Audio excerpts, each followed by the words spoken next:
Bogus जर तुम्ही हे लिप्यांतर सादर करून जर घेतला असेल तर ते फेटाळलंच जाणार। बर, याला आता हायकोर्टाची जागा मनोज जरांगे घेणार आहे का? पडताळणी समितीचा निर्णय जर मान्य नसेल तर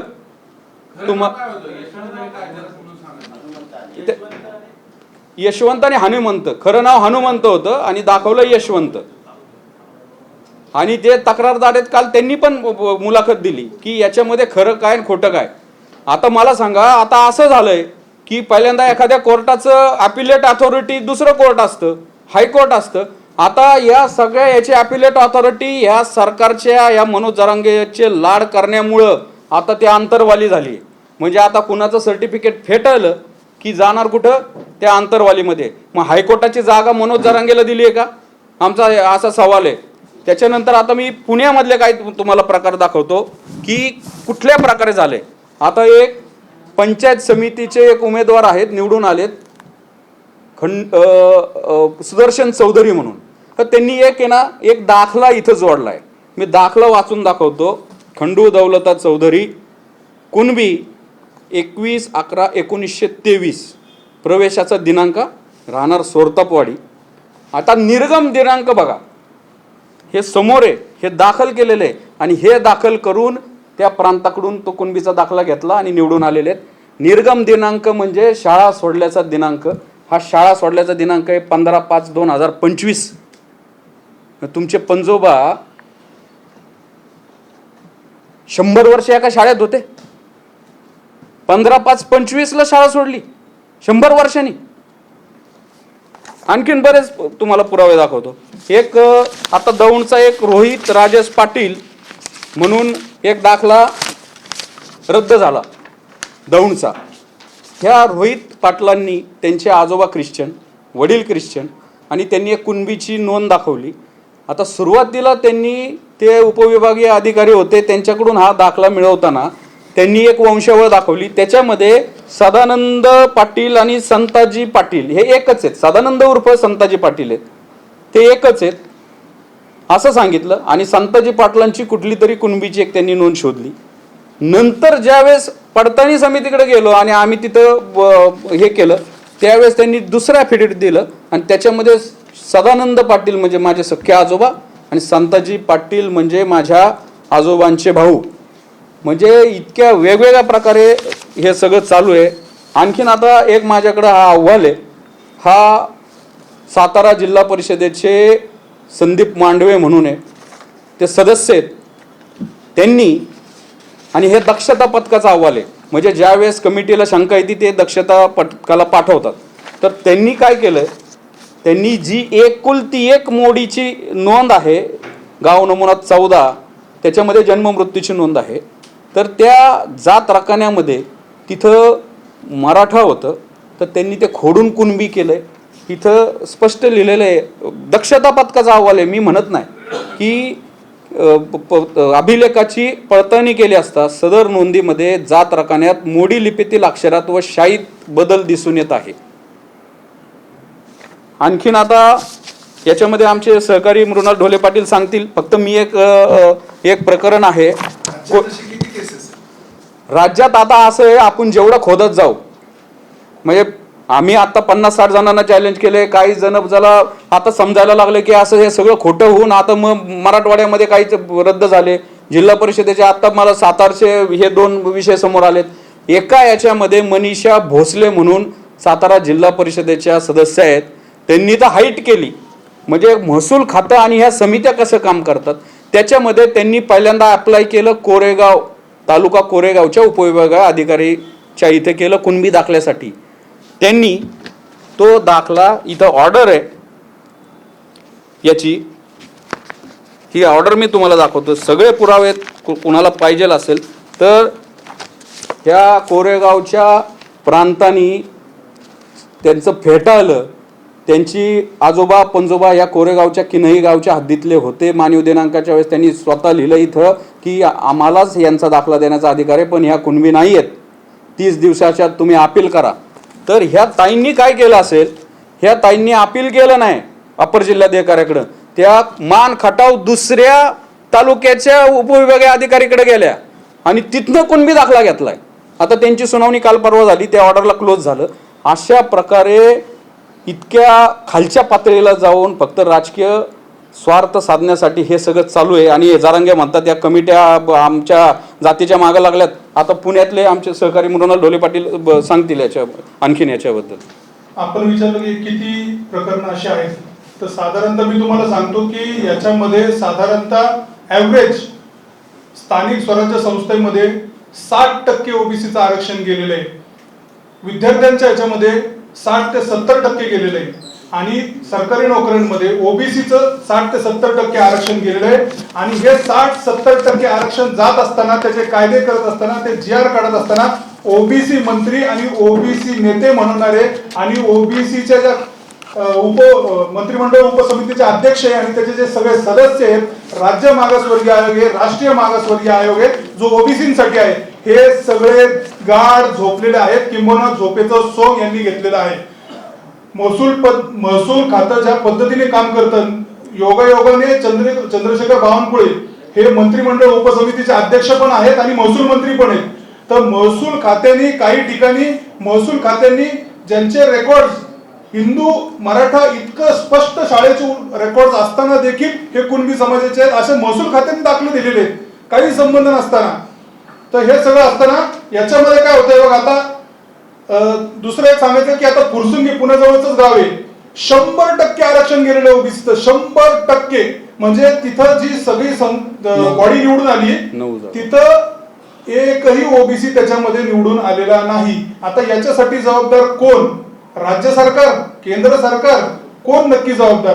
आता बघा याच्यामध्ये काय होतं, आता एक प्रकरण तुम्हाला सांगतो, संदीप पुजारी कोल्हापूरचं प्रकरण आहे. आता अशा वेळेस ज्यावेळेस आम्ही माहितीच्या अधिकाराखाली माहिती मागतो, तर या प्रकरणामध्ये खरं तर त्यांनी माहिती दिली पाहिजे किंवा नाकारली पाहिजे. पण त्यांनी काय केलं, त्यांनी जो अर्जदार आहे त्यालाच विचारलं की हे तुमची माहिती मागतायत, आम्ही द्यायची का? मग त्यांच्याकडून नाही आलं की मग डिनाय करतात की त्यांनी नाही म्हणले, कायद्यात अशी कुठली तरतूद नाही. असं अतिशय विचित्र प्रकारचं काम या सरकारचं चालू आहे. असाच प्रकार पुण्यातले जे नगरसेविका आरती कोंडरे यांच्याबद्दल पण झालेला आहे. आरती कोंडरेंचं मूळ जळगाव मधनं त्यांनी जातीचा दाखला काढला, आम्ही फाईल मागवली, आम्हाला उत्तर आलं की आम्हाला देता येत नाही कारण त्यांनी नाकारलेली. आणि मग त्याच्यानंतर परत एकदा अपील केलं तरी ते म्हणले की नाही, याच्यामध्ये ती गोपनीय माहिती देता येत नाही. तर अशा पद्धतीने माहिती दिली जात नाही आणि माहिती दिली तरी अतिशय चुकीचे अतिशय निकाल दिले जात आहेत. आता याच्यामध्ये मी 2-3 जसं मंगेश भाऊंनी सांगितलं की बाबा याच्यामध्ये खोटे दाखले घेतले जात आहेत, जसं दहीहंड्यांचं प्रकरण आहे तसं पिंपरी चिंचवडच्या नगरसेविका स्वाती काटे यांचं मूळ गाव थेऊरच्या आसपास काळभोर वस्ती, तिथलचं काळभोर आहे. आता यांनी काय केलंय, यांनी एक दाखला आणलाय कात्रजचा, थेऊरचा नाही, कात्रजचा. म्हणजे काळभोर जर असतील तर काळभोर थेऊरचे असले पाहिजेत. त्यांनी दाखला आणलाय कात्रजचा. बरं ठीक आहे, आपण समजू शकतो की बाबा काही कारणास्तव तिथं जन्म झाला असेल. तो दाखला जो आहे मोडी लिपीतला, तो काळभोर तर नाहीच आहे, तो काळंजर आहे. आणि जे मोडी लिप्यांतर आहेत त्यांनी पण लिहिलेले हा काळभोर नाहीये, हे फार तर काळभरच्या जवळ गेलेलं दिसतंय. म्हणजे अशा पद्धतीने एक काहीतरी दाखला आणायचा खोटा आणि पूर्णपणे ओबीसीचं आरक्षण संपवायचं, हे असं सगळं पद्धतीने चाललेलं आहे. आता हे प्रकरण आहे पिंपरी चिंचवडचे महापौर रवी लांडगे यांचं. आता त्याच्यामध्ये बघा त्यांचा शाळा सोडल्याचा दाखला मराठा,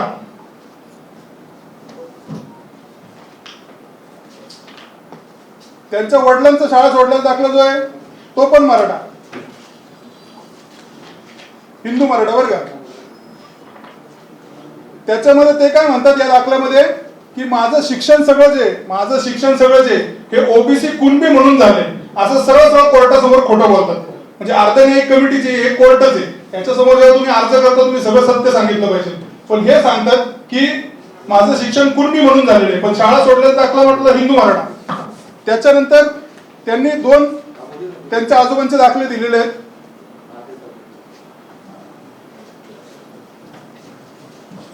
चुलत आजोबांचे दाखले दिलेले आहेत, रावजी महिपती लांडगे आणि सदाशिव महिपती लांडगे.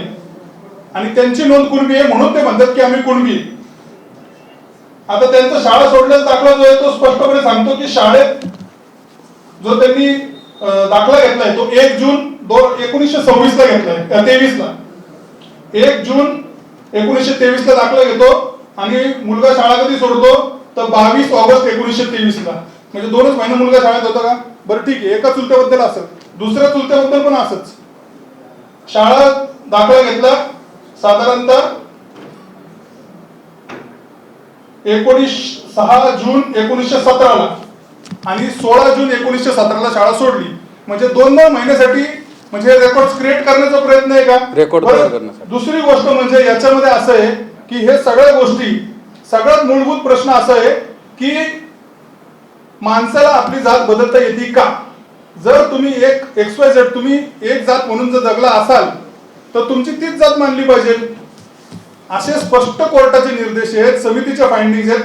तरीही आणि कायद्यात पण तसं आहे की तुमचं शाळा सोडलं, तुमचं जात दाखला, तुमची जातीची नोंद आणि तुमच्या वडिलांची जातीची नोंद एवढंच ग्राह्य धरलं जाणार आहे.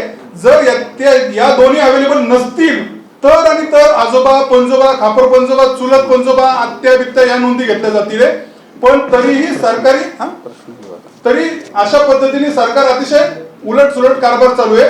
ओबीसी आरक्षण जवळजवळ संपलेले आहे. ओबीसी आरक्षण संपवण्यात हे मुख्यमंत्री, दोन्ही उपमुख्यमंत्री आणि हे फडणवीस सरकार, मोदी सरकार हे पूर्णपणे कारणीभूत आहे. आणि ज्याच्यामुळे हे सगळं होतंय, एक आपण लक्षात ठेवलं पाहिजे, ही समिती कशासाठी बनली.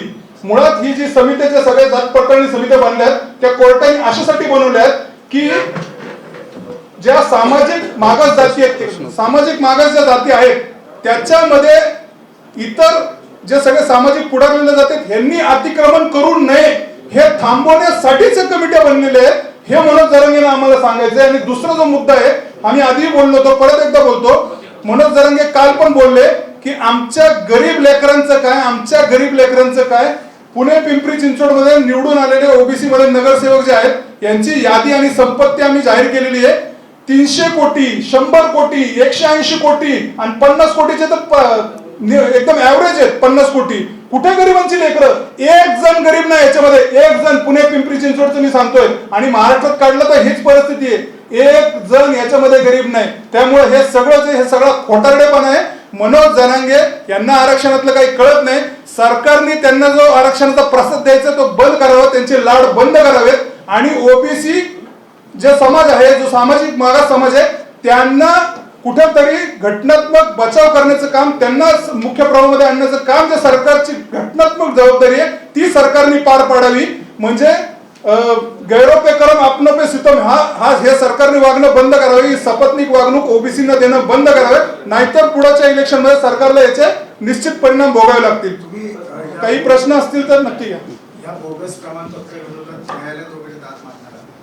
नाही, आम्ही या बोगस प्रमाणपत्रांच्या विरोधामध्ये आम्ही जिल्हा जात पडताळण्या समितीकडे हे जे पडताळण्या चालू आहेत त्याला आम्ही तक्रारी केलेल्या आहेत. आता बऱ्याच म्हणजे पुणे पिंपरी चिंचवड मिळून 40 ते 45 जणांचा आम्ही ते तक्रारी केल्या, त्याच्या सुनावण्या झाल्यात. ऑर्डरसाठी रिझर्व्ड आहे. जिल्हा परिषद पंचायत समितीची पण आता मुदत वाढली, पण बऱ्याच ठिकाणी अख्ख्या महाराष्ट्रामध्ये ऑर्डरसाठी रिझर्व्ड आहे.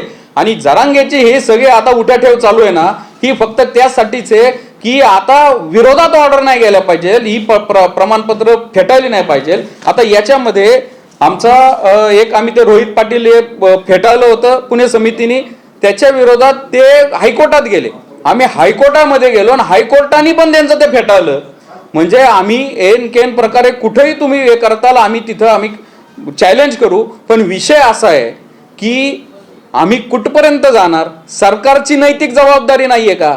एका वाचा शिवरा हेकेखोर मुजोर माणसाच्या हट्टामुळं ही प्रमाणपत्र द्यायची, ह्या पडताळण्या द्यायच्या, हे सरकार करणार आहे का? तुमची स्वतःची सोमोटो तुमची जबाबदारी नाही ही बघावी कशी चालली. आता IAS IPS MPSC UPSC ची पण ओबीसीच्या आरक्षित जागांवर अनेक ठिकाणी, हे फक्त राजकारणामध्ये नाही, आमच्या शिक्षणाच्या पण संधी घेतल्या जातात ना, आमच्या नोकरीच्या पण संधी घेतल्या जातात. हायर एज्युकेशन MBBS तुमचं BMS असेल, MBBS असेल, MD असेल, याच्यामध्ये आम्हाला फी भरण्याची आमची ताकद नाही. पण तिथं पण आमचे जर सीट असे जर दाखल्यांनी घेणार असतील तर आमच्या विद्यार्थ्यांनी मुलांनी काय करायचे? राजकारणाविरुद्ध एखादा दुसरा लढतो विरोधी पडलेला उमेदवार, पण त्या विद्यार्थ्यांचं किंवा ज्या नोकरीमध्ये ते कोण, मग ही सरकारची जबाबदारी नाही का त्याचे लाड पुरवायचे? असं करा ना, एक काम करा, आम्हाला फडणवीस साहेब, आम्हाला सगळ्या ओबीसीना बाहेर काढा आणि या मनोज जरांगेला आणखीन एक उपमुख्यमंत्री पद करा आणि त्याच्याच हातात सगळं द्या, कारण की आमची मंत्रिमंडळ समितीला आमच्याबद्दल काही सहानुभूती दिसत नाही. मंगेशजी, पुणे महानगरपालिकेमध्ये आणि पिंपरी चिंचवडमध्ये देखील अनेक मराठा उमेदवारांनी कुणबीमधनं सर्टिफिकेट घेतले. काल जेव्हा मनोज जरांगे यांनी प्रेस घेतली, त्यांच्या जात पडताळणीवरती प्रश्न केले, त्यानंतर आज तुम्ही प्रेस घेताय. म्हणजे ज्यावेळेस हे सगळे त्यावेळेस निवडून आले होते, त्यावेळेस तुम्ही काय बोलले? आम्ही वेळोवेळी बोलतोय. आम्ही त्यांना निवडणुकीची तिकीट द्यायच्या आधी पण इथं प्रेस घेतलेली आहे. मी लक्ष्मण हाके आम्ही स्वतः होतो, ढोले पाटील होते. आम्ही सांगितलं भाजपचा DNA ओबीसी आहे, तर तुम्ही सगळ्यात जास्त जबाबदारीने सांगतोय महाराष्ट्रामध्ये ओबीसीच्या जागेवर ह्या कुणबींना तिकीट दिलेत ह्या भाजप पक्षाने. आम्ही कुणाचीच बाजू घेणार नाही, पण निवडून येऊन द्यायचं. बरं, आता जिथं कुठं बोगसगिरी केली त्याच्या विरोधात गेलं तरी मग भाजप आता परत त्याचीच हे धरणार आहे का, बाजू धरणार आहे का? प्रसाद लाडांना म्हणा, आता आईमाईवरनं फडणवीसांना शिव्या दिल्या, आता भाजपच्या कार्यकर्त्यांना कसं वाटतंय? ओबीसींना तुम्ही विचारायचं नाही, ओबीसींना विश्वासात घ्यायचं नाही. आणि जरांगेंनी जरा काय बोललं की लगेच बावनकुळेची प्रतिक्रिया, लगेच ते उदय सामंतांचा त्यांना फोन, तुम्हाला ओबीसींची मतं नाही पाहिजेत का? त्यामुळं तुम्हाला वाटतंय ओबीसीचा अंडर करंट तुम्हाला येत्या 2029ला दिसेल. त्यावेळेस मनोज जरांगेंना एकनाथ शिंदेनी सपोर्ट केला होता, रोहित पवार, राजेश टोपे आणि NCPनी केलता. त्याच्यामुळं नॅचरली हा सगळा तमाम ओबीसी भाजपच्या मागे गेला. आमची चूक झाली मोठी, पण आता तुम्ही जे करताय आणि आमच्या शिक्षणातल्या, नोकरीतल्या, राजकारणातल्या संधी ह्या कुणबी दाखल्यांमुळं हिरावून घेताय आणि तुम्ही ढिम्म बसताय. आता भाजपच्या विरोधात हा ओबीसी गेलेला तुम्हाला दिसेल. याच्यामध्ये अजून एक फक्त मुद्दा असा आहे, एकच मुद्दा फक्त असा आहे की मराठा समाजाला ऑलरेडी केंद्रामध्ये EWS आणि महाराष्ट्रामध्ये SCBCचं आरक्षण लागू आहे. केंद्रातलं EWS 10% आहे, SCBC 10% आहे. एवढं 20% आरक्षण 2 संधी असताना देखील ओबीसी मध्ये यायचा घाट का, हा विषय आमचा आहे. आणि त्यामुळं आमचं म्हणणं आहे, तुम्हाला मराठा समाजाला निश्चित आरक्षण वेगळं, त्याच्यात कुणी येत नाही. असा कुठलाच समाज नाही अख्ख्या देशामध्ये ज्याला 3-3 आरक्षण भेटत आहेत. ओबीसी, SCBC, EWS अख्ख्या देशामध्ये कुठला समाज नाहीये, फक्त मराठा समाज तो घेतोय. आणि त्याच्यावर सरकार काय करतंय याचा आमचा प्रश्न आहे. धन्यवाद. आपण सगळे आलात, आपण खाली धन्यवाद. बाकी खाली आपण चर्चा करू. प्रेस नोट खाली देतोय.